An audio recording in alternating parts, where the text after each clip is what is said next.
It's that time of the day, yes, the end of the working day, time to sit down, talking pints, talk about the world and what's going on. And I'm joined tonight by John Bolton. John, welcome to the programme. Welcome to Talking Pints. Very good to see you. Now, you've had decades of experience in global affairs. Don't remind me. Well, I mean, you've been there since Reagan's time doing things, and, you know, you had your fun as American ambassador to the UN. That was a bit of a shock for them. And then, of course, the big national security job with Trump, and much in between. And I credit people like you, and Trump too, actually, with waking us up to what China as a country was becoming. A very different country to what it was 10, 15 years ago under this President Xi. And, you know, you guys have warned us. I mean, you've said in the past that it poses the biggest threat to us going forward. And I think people have listened.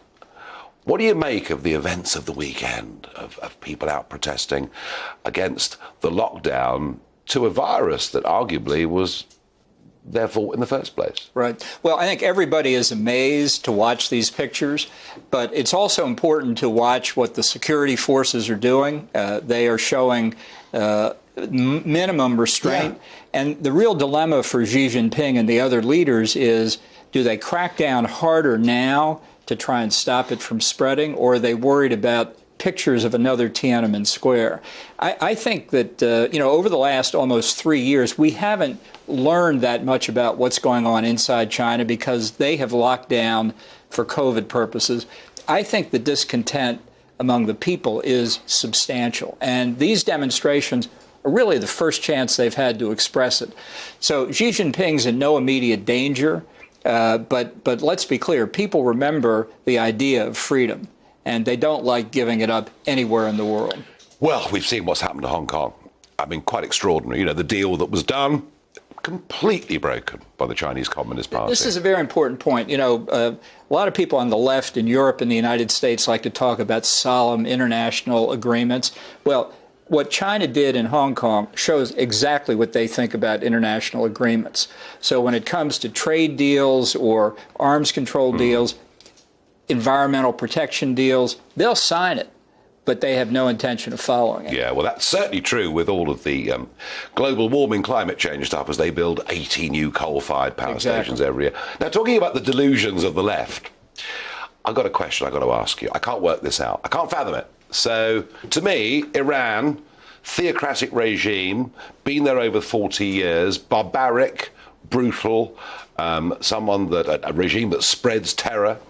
I mean, they to me really are the bad guys in the piece. And yet, Biden's Democrats, everybody in Brussels, my ex-friends in the European Union, but even the British Conservative Party, when Boris Johnson was Foreign Secretary, they all think we have to come to some sort of great deal with Iran and somehow we're going to make them better and democratize them. What is it I'm missing, John, about all of this? Well, I'm afraid you're not missing. It's another theology about this nuclear deal with Iran. In the U.S., the Democrats view the Iran deal as Obama's second term most important legacy, equal to Obamacare in the first term. So when Trump withdrew from the deal, quite correctly in my view, because it's a bad deal, the Biden administration came in determined to put it back in place, and they have made concession after concession to Tehran in an effort to do that. Now, I think, ironically, France, Germany, and Britain are more skeptical of the deal today than the Biden administration is. But what everybody should be looking at, as you're referring to, are the demonstrations in Iran all across the country. Directly aimed at the legitimacy of the regime. This is not a dispute that the women have brought up about a dress code. They are saying we can make our own decisions. We're not going to listen to the Ayatollahs. And while, again, I don't think the regime in Tehran is going to fall tomorrow, we've reached a new level of dissent in Iran, and the regime is more threatened than at any point since they came to power in 1979. Yeah, I'll drink to that. That's for sure. I have to say. And, of course, they're being driven closer in many ways to Putin's Russia. You know, there's quite a strong alliance has really formed between these countries. When you look back at the last since the Berlin Wall came down, there was just a sort of never-ending push and drive to expand NATO. Did we get all of that wrong? Well, I don't think so, because we weren't really pushing it. What happened, and I was in the first Bush administration at that time, working for Jim Baker, what we found was when the Warsaw Pact dissolved, and then it began to look like, and ultimately did see, the Soviet Union dissolve, we had the countries of Central and Eastern Europe banging on NATO's door, led by Hungary, saying, for God's sakes, let us in, because we've been invaded by the Nazis in one part of the 20th century. We've been occupied by the Soviets in another part of the 20th century. We just as soon remain independent. And NATO responded to that demand. Now, where NATO and the West as a whole, I think, did fail, was not concluding what the appropriate point to end the expansion was. That's my point. And we left a gray zone. Yeah. We left a gray zone in Ukraine, Moldova, Belarus, that Putin is now exploiting. And we're paying the consequences. But you know, we've seen just this past year, Finland and Sweden abandoning 75 years of neutrality to join NATO because they see it as protection. Whatever we did on geopolitics, we are where we are. Is the future of Ukraine, this war, it's just stalemate, John, isn't it?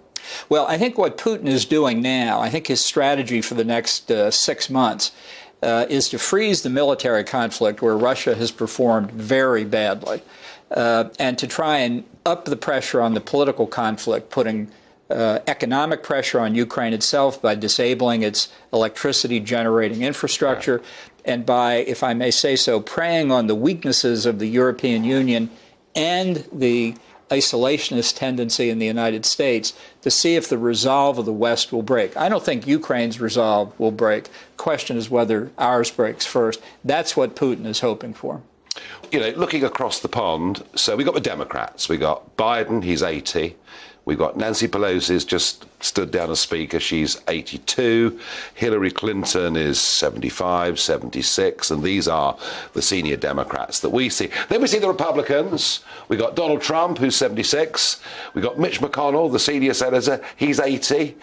What's going on?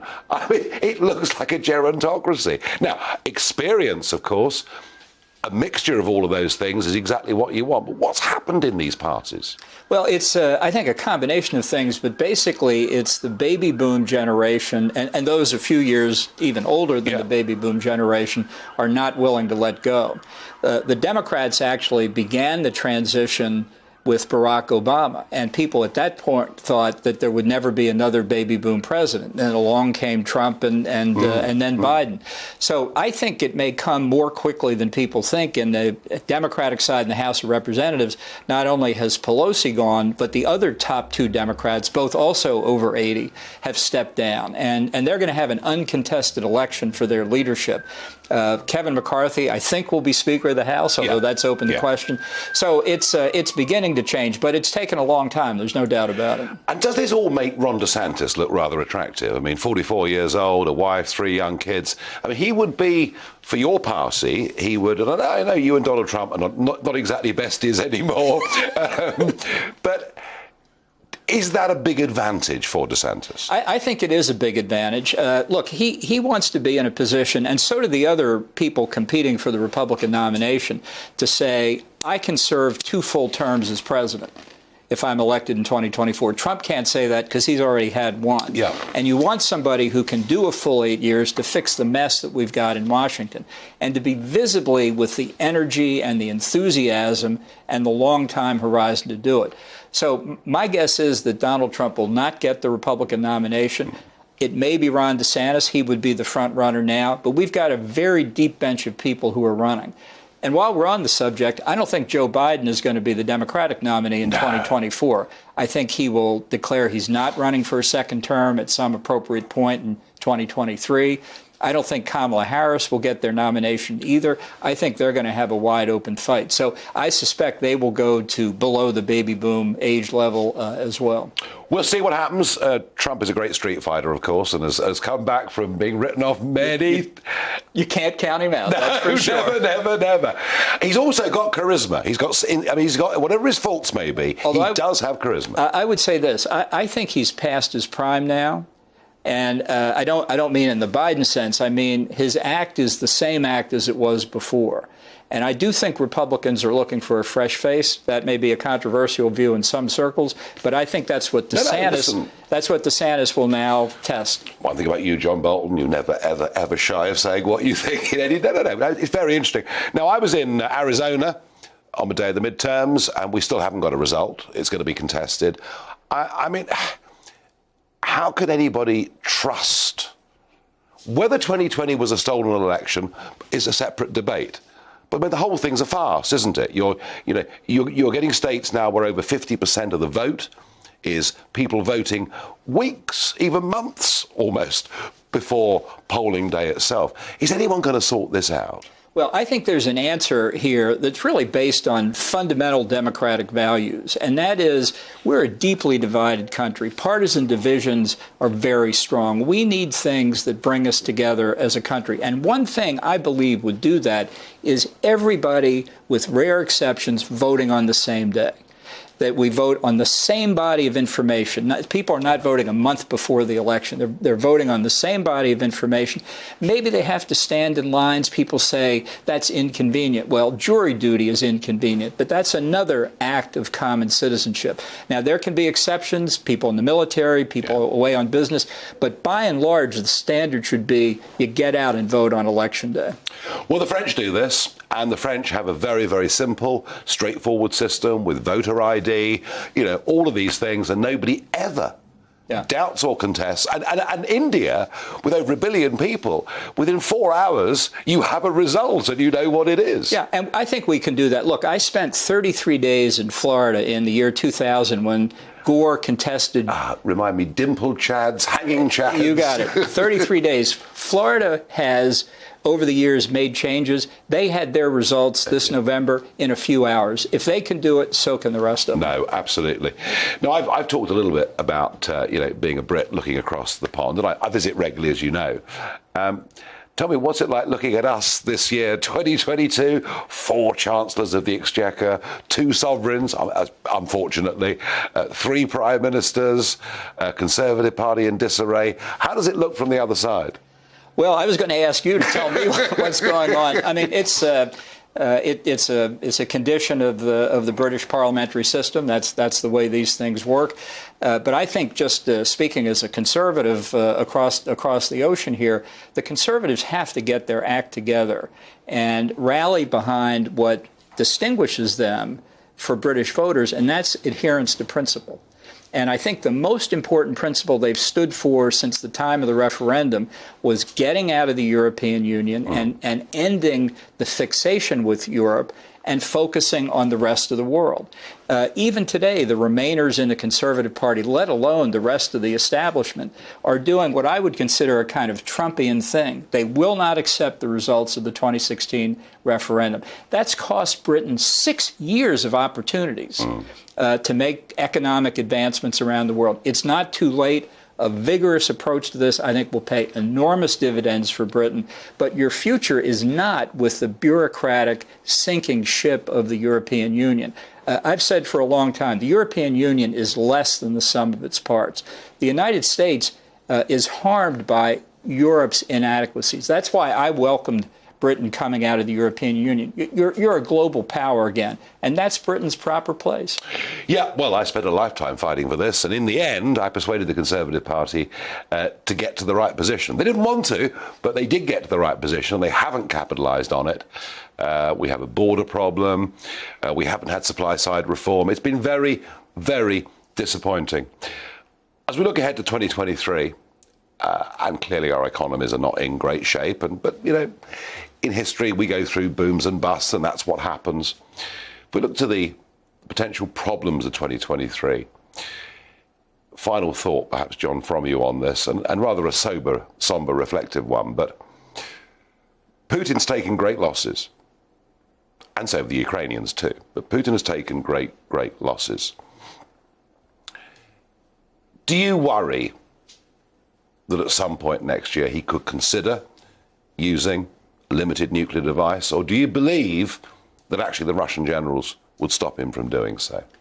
Well, I don't think the Russian generals would stop him. I think until this point, he has been bluffing. He hopes to play the nuclear card, again, to fragment the West, to convince people that we're being too supportive of Ukraine. I think the greatest risk, and you have to take nuclear weapons seriously 100% of the time, but the greatest risk is if his regime itself were threatened, if Russian forces in Ukraine collapsed entirely and retreated back toward the Russian border, or his own internal situation became so perilous that he thought he could save himself by using nuclear weapons. He's not at that point yet, but that is the point I would worry. I will say this, China is going to be the bigger nuclear threat very shortly. People have ignored their nuclear buildup. We talked about Iran, North Korea is even closer to getting nuclear weapons. Nobody should believe that we're past the threat of proliferation and what it can do to all of us. John Bolton, we'll say our prayers this Christmas. Thank you for joining me. Glad to be with you. Talking Pints.